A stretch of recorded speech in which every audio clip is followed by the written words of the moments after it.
So this is how it looks like when you log into InCenter. And if you joined the session yesterday with Tobias, he showed you how to demo InCenter, and you heard about the demo system we have. So this demo system that I will show you now is available for every one of you, and we actually generate the logs that are sent to the system, so we can control exactly what you see, and you won't see any surprises. And they also prepared to fit the Aurora stories that we talked about yesterday. So this is how it looks like, and I'll just quickly go through the different sections so you get a feeling of what we actually can see. And of course, the network allowed. This is an overview of the traffic that has been allowed, and you can see the data throughput, what applications and categories has been used. And then you can go deeper into, let's say if you go to applications, in this case, we can see what kind of applications has been allowed through the system. We can also see the difference here. We have, this is the application based on the downloaded traffic, and we can also see the applications based on outgoing upload. And this is interesting. I mean, you might see that some traffic that you're supposed to be, I'm okay that there's a lot downloaded, but what about update? In this demo example, Windows Update, should that really be the most updated application? That might be something for you to get notified about. We have network and policies, and I think that one interesting thing here is to see well, what kind of policies are actually allowing the data. Is this the intention of the policies you have made? If we also scroll down a bit, I'll just quickly go through this. You can see, okay, from where is the where are you sending data, and from where comes the data? So for allowed traffic, that is, of course. And then we can go to web, which might be so web is the categories. So all traffic that you browse through HTTP or HTTPS are categorized, and you can see what kind of traffic it is. I'll switch here to rich, so we see all the data. Fast is mode where you see less data, but it's much quicker, basically. And if you're keeping with yourself within 2-3 days, I will recommend you to use rich. And yeah, you can see what kind of traffic you have. In this case, yeah, most of it seems to be business oriented. That sounds good for your system. So you can make sanity checks to see, is the network being used as I think it's going to be used. And then we have network denied. So for some reason the traffic has been denied. We can see why. We have, in this case, the web content filtering. You might have said that I don't allow content that goes into category weapons, and you block it. So that's one of the features available in Net1 in this case. So this is the overview, but you can also drill down here and see, okay, what kind of applications did I block? Because you have kind of rules on blocking different applications. Example here is BitTorrent. Yeah, that's I would recommend to block that in your business environment, definitely. We can go to network and policies, and of course this is the same as for allowed traffic, but now it says why did I block the traffic when it comes to policies.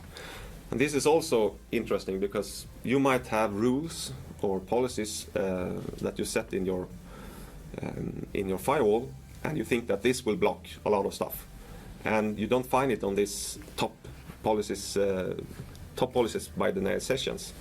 Well, that's also interesting information for you to see that maybe you did something, you configured something wrong. You might have policies that you think will block a lot, but you don't see it at all. So this gives you a view of what you can see. And also we have the same view as in allow. Okay, for the block traffic, where do I see the traffic coming from and where is it sent? And this, I mean, if you compare the network and policies tab dashboard you see here with the one on network allowed, it's almost the same information, but you might have different interests. I would say that in allowed mode, maybe it's more interesting to see where am I sending my traffic and where am I receiving the traffic from. While in the denied mode, maybe it's to see what policies are triggered that are actually denying my traffic. Because you can have a policy that you don't want to block traffic and all of a sudden it turns up here. We have the threats unhandled tab. It's exactly what it says. You'll get notified on what are you not stopping. In this case, we see that there are some scanner attempts that are not handled. So I can go into the scanner tab and see more about it. I can see from where it's at, where it's sent from. I can also filter on a specific event here. So I can say I want to see all the scanner attempts. We can see that it's 560 attempts that comes from this IP address. I can apply that filter. I can see only that on all the dashboards. And then I can go to the log analyzer that we have in the bottom. And then I will see the logs sent into the system, but now filtered on the source IP.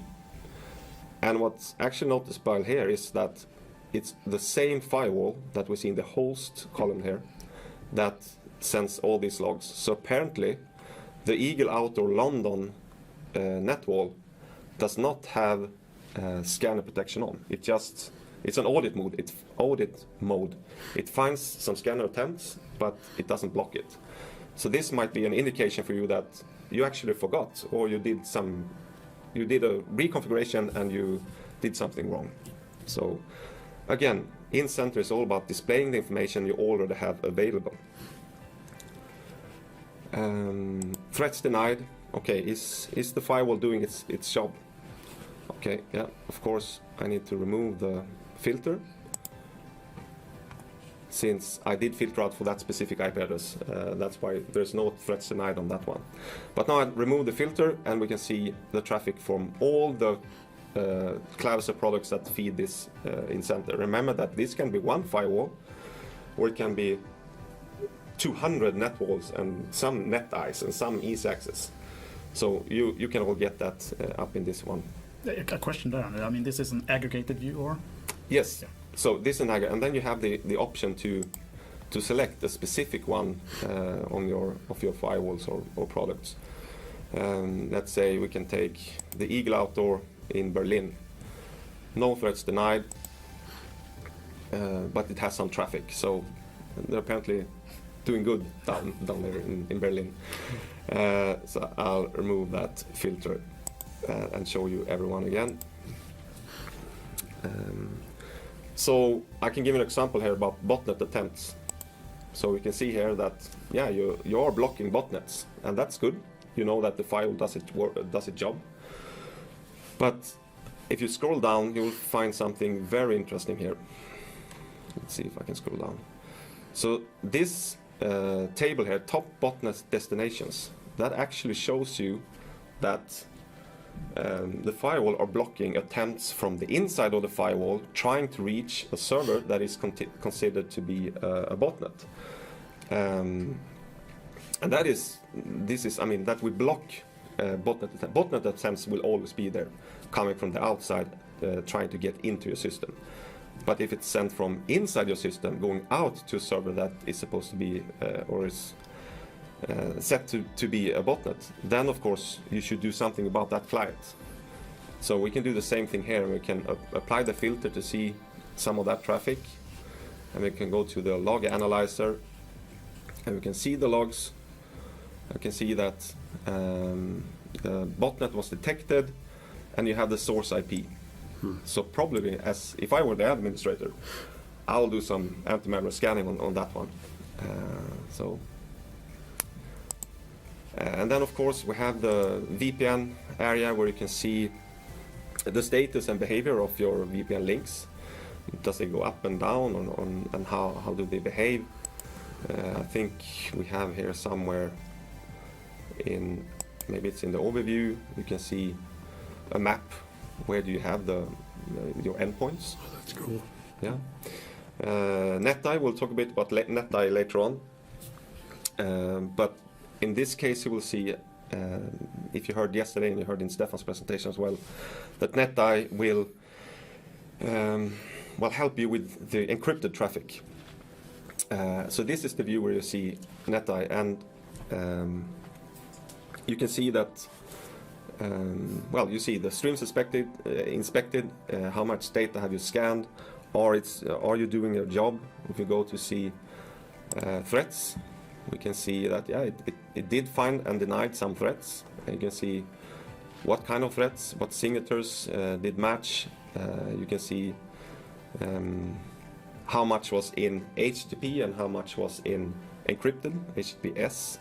You can see the sources, so you can basically see that apparently this IP address, he or she did actually end up in a count of 118 blocked malware attempts. So another computer, someone should go out and exactly either talk to them. Exactly, yeah.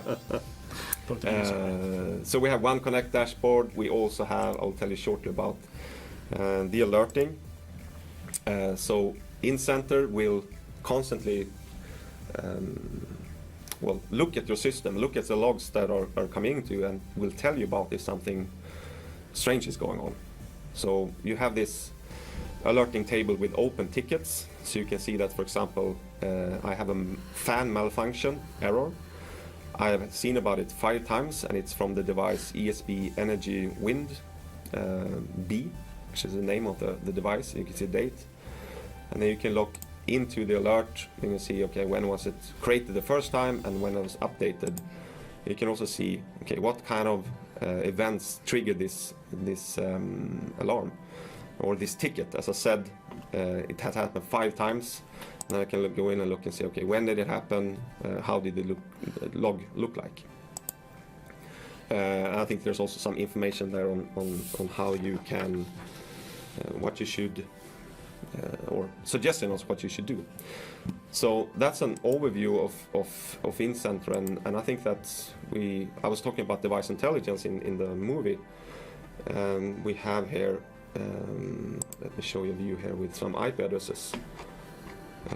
Is it in this one? So top sources by data vault. Wouldn't it be cool here to see the device name instead? So who is doing this instead of having to go via the IP address? So you have the information already, but you could do it. And I guess that would allow you to kind of react to it quicker. So it's right there. Let's go, block it and stop.